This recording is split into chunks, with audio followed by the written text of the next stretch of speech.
Good day, everyone. My name is Dominic Allain, and I'm the Director for the Global Health Program within the Faculty of Medicine and Dentistry. It's a real pleasure to be speaking to you guys as part of your orientation week. My goal today is to tell you a bit about global health at the Faculty of Medicine and Dentistry, a little bit about what we do, some opportunities for you guys, and hopefully get you guys excited about global health and potentially consider some electives and so on. I will now share my screen and get my slides up here. All right. So as mentioned, I'm the Director for Global Health, and the other hat I wear is in the Department of Pediatrics, where I'm an Associate Clinical Professor and Pediatric Emergency Physician at the Stollery. So we'll start with a little bit of a general idea on global health and definition. There are many, many definitions. It's hard to choose just one, but one thing that's important to realize is it doesn't just mean international health. It's been defined as the area of study, research, and practice that places a priority on improving health and achieving equity in health for all people worldwide. Global health is a concept that focuses attention on inequalities and disparities in health. And of course, it incorporates a multidisciplinary point of view. And this is really the reason that you guys are all here today. So why get involved in global health early on in your training? And what are some of the potential benefits of global health during training? Well, of course, to experience different health systems outside of the Canadian one, learning about public versus private healthcare, which is a reality in developing countries. And certainly for me, during my electives, during my training and so on, this was something quite striking where people had to pay quite a bit of money, and so on. So this, I think, is part of an international elective for sure. Being exposed to significant health inequalities and poverty, and that's within Canada, of course, as we all know, not just internationally, and the challenges that patients and families have, as well as healthcare providers. Exploring different cultures, beliefs, languages. I think this is an important part as well, and potentially become a better healthcare provider in Canada. So become more culturally aware, becoming better advocates for underserved, vulnerable communities and so on. I think this has become, and it's always been very, very important, but it wasn't always part of your guys' formal training in terms of the goals and so on during your several years of training. So I think this is being recognized, the importance of this more and more, which is a very good thing. And then in terms of your future and helping you decide if you want to include global health in your career and potentially influence your training as well.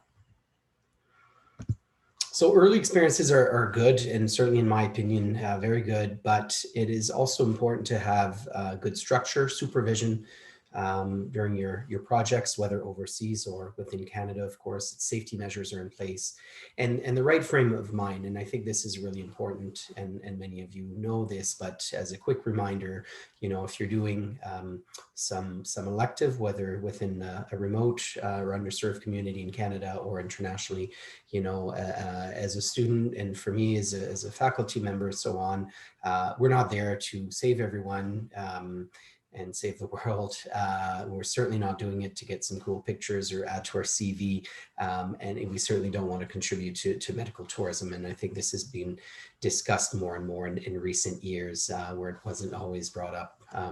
Even during my training, it's something we were aware of and so on, but not necessarily part of discussions prior to our projects and so on. Just to summarize quickly my early path. So like you guys as a student, I had the opportunity to do some electives. I was a medical student at Dalhousie University in Halifax.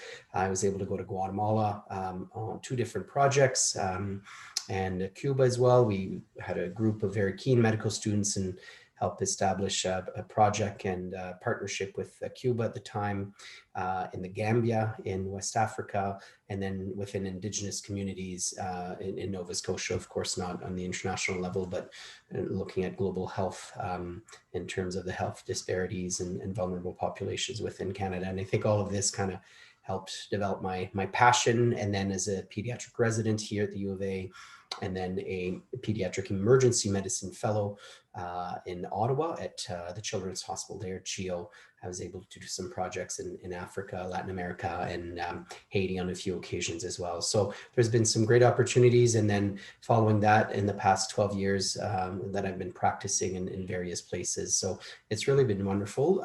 Question that comes up often from students is, how to better structure maybe my training and then my career choice and so on in terms of combining with global health opportunities. I would say that there are many ways to combine, and I'm happy to discuss this with anyone, as the year goes on and in future years and so on. And Patricia and others in the Global Health Office as well, happy to help you guys through this decision and your decisions in the future. At this point, I'd like to tell you guys a bit about the Global Health Program that we have here in the Faculty of Medicine and what we do and what we offer students. One important event is what we call our annual Global Health Fair. And this is an opportunity for many people, researchers, clinicians, educators, to share medical knowledge, scholarship, and this includes learners and students as well. It's really a great opportunity for networking and bridge building across disciplines. And it's a collaborative effort in terms of the organization, and we usually try to hold it have the event at the same time as the Global Health Week through UA International and so on. So it's really a neat event. This year we did a virtual Global Health Fair, and we are currently planning 2022 and potentially as a mix of a virtual and in-person event, again depending on how things are with the pandemic. And so please mark your calendars for the fair in 2022 in early February. And just as an example, our 2020 fair had a full day program with various speakers and a keynote speaker who was through the Aga Khan Foundation, and there was poster presentations and contest as well. Over 80 students and faculty attended, and the poster session was quite popular and an opportunity for many students to present their projects and their elective experiences and so on. The 2021 fair was all virtual for the first time ever, and it also went very well. And it was certainly enriching experience for all of us involved and participants. We have bi-weekly global health rounds that run usually from September to April, and this as well is a mix of students and faculty and so on. It's really a neat opportunity to learn, interact. It was in person until COVID came along, and for the past year, we've done virtual rounds that have also worked very well and made it even easier for many people to attend and so on, whether from home or in between their clinics or so on. So, and for students as well. So I think it's been a good thing. And for now, for September of this year, we are restarting all virtual for now, but hopefully in the upcoming year, when the pandemic allows, we'll be able to have some in-person sessions as well. And I'd like to invite everyone who can make it to our September 7th session, which will be the first for this year. We have a global health newsletter, a monthly newsletter that Patricia puts a lot of time in, and I think is a really good thing and a lot of useful information where we advertise our upcoming events and rounds and so on, and an opportunity to learn, for everyone. And Patricia and I are always open to suggestions for advertising certain conferences and so on, or anyone's projects. So this has been a popular feature. The annual Rich Man Poor Man Dinner is an annual fundraiser.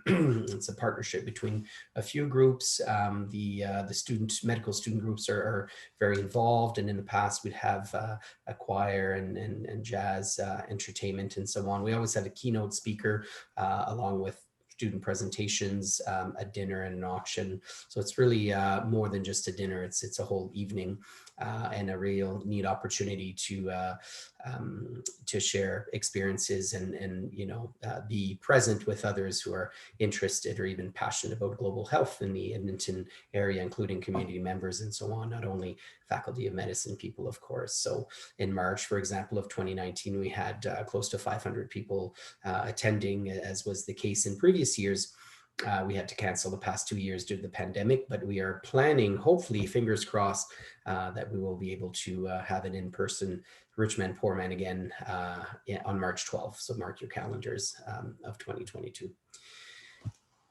We help coordinate the 12-hour global health elective. It's mainly driven by the medical student leaders in global health and the global health officers. And that's once a year, and it's part of our pre-departure preparations for students that are going overseas doing international electives. And there's various parts to this 12-hour session and so on, including some hands-on mini OSCEs type of sessions, and the global health electives being restructured and so on, and will probably look a little bit different in 2022, in part due to the pandemic and so on. So this has been an event that I've helped guide and supervise and so on. So more information will be coming to this on this topic. So in terms of electives, we've been able to send quite a few students in the past. So of course, the majority has been med students, but we are very open to have students from the other programs. I mentioned here as an example, tweaking an elective that perhaps med students have been going to primarily in the past in Uganda, for example. But if it was possible for a med lab science student to attend, then we could probably tweak it with our partners on site and so on to make it happen.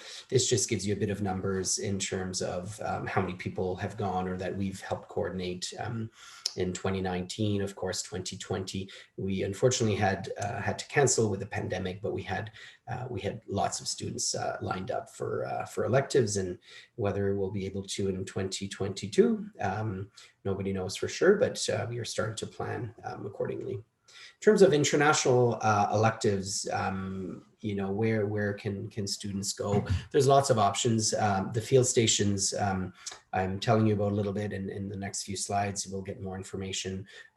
U of A also has some partnerships with European faculties of medicines and so on, and some students have gone to Europe. The International Federation of Medical Students have organized electives as well for medical students primarily. There are other groups and charities, Child Family Health International and others that are not linked to the U of A specifically, but that some faculty, for example, and other students have worked with in the past. Some of these do really neat work, so that is always an option as well. And then, of course, some students will set up sort of independently as well. So let me tell you guys a little bit about these famous field stations and partnership sites that we have. So in terms of guiding principles, so, the idea is to have these partnerships between institutions that are bilateral and that have clear frameworks and agreements. Of course, one of the main drives for these partnerships is to offer our students some elective opportunities, but there's also strong faculty involvement, myself included, and others who have gone to these sites, as well as faculty and sometimes learners, such as residents or fellows from our partnership sites, to come to Edmonton, whether it's a research or an educational project. And of course, we like to prepare our students and our residents that go away for electives, and I'll tell you a little bit more about this. And finally, initiatives to increase capacity for safety supervision. So the idea with having these ongoing partnerships is we hopefully have a better idea of who the mentors will be, the supervisors for students. There is some funding available, and there's faculty involvement as well, and making it as bilateral as possible.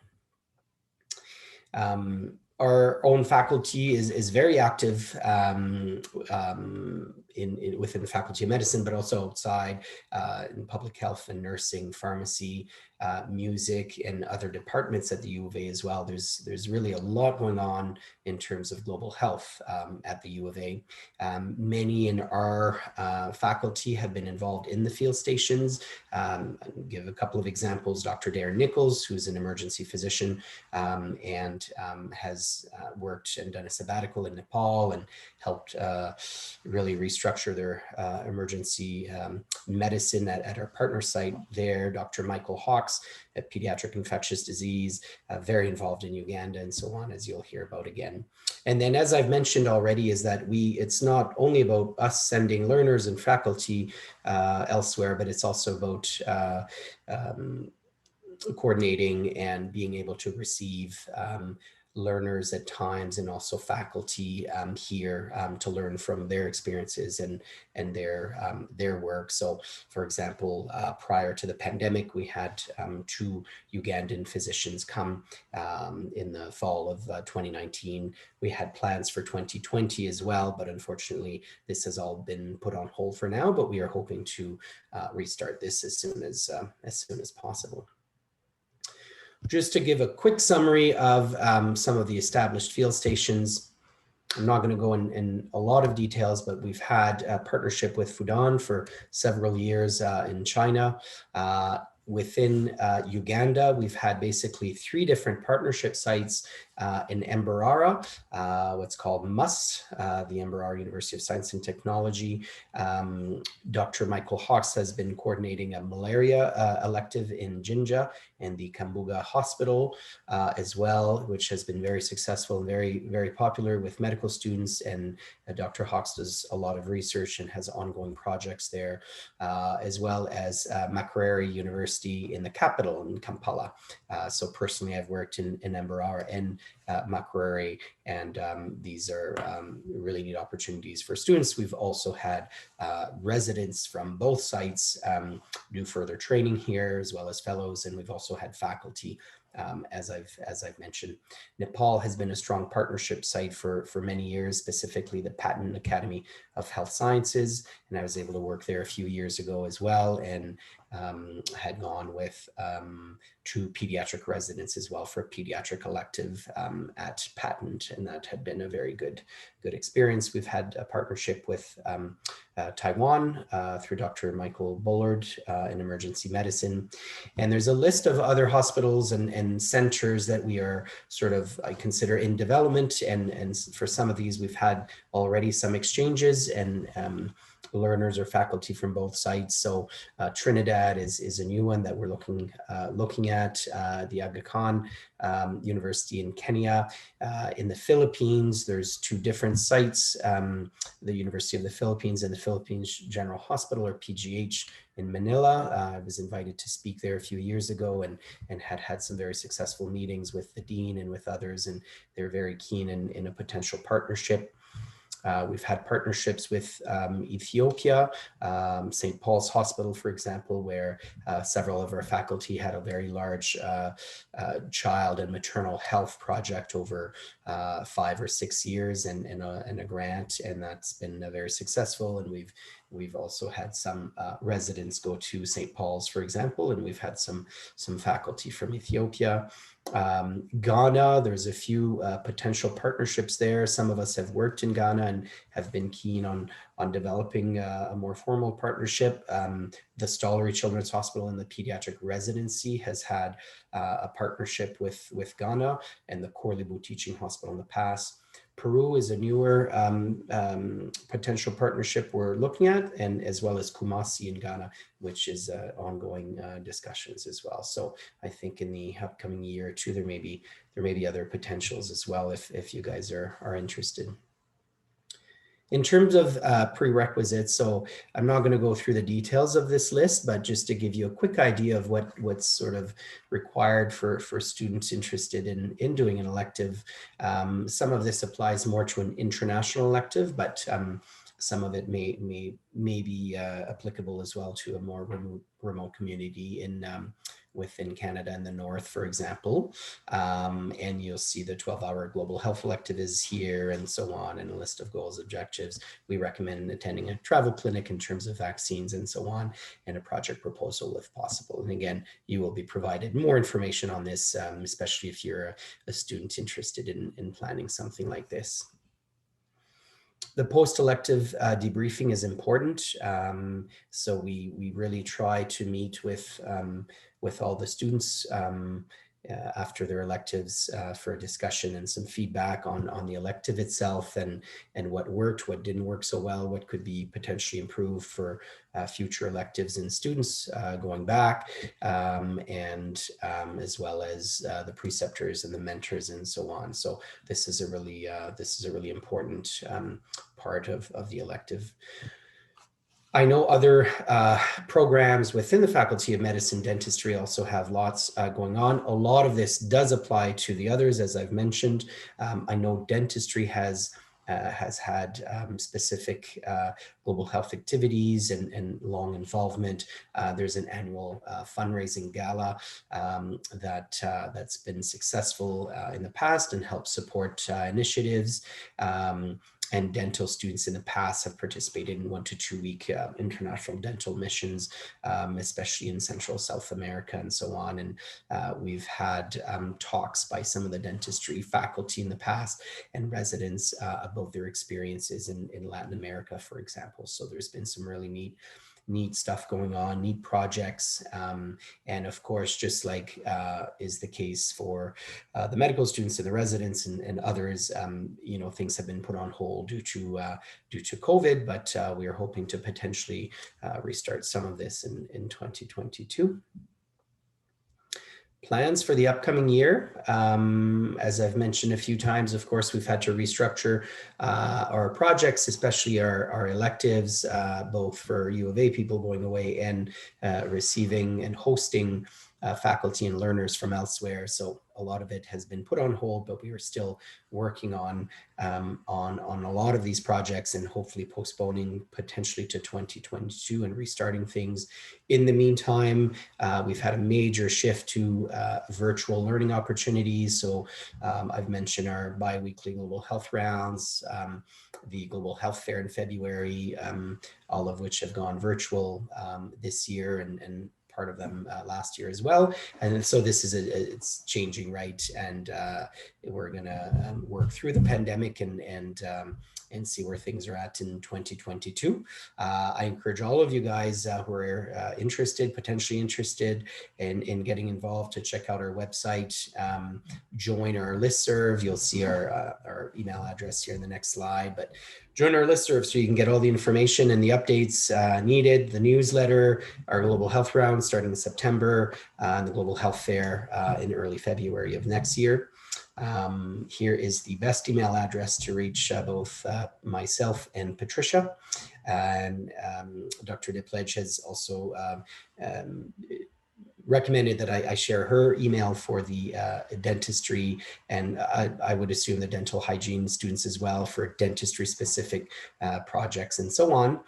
I'm open to questions, and of course, I'm sorry I couldn't be with you guys on Monday for this talk, but I will be available for questions at any time. Probably the best would be to email Patricia and I at the GHFOMD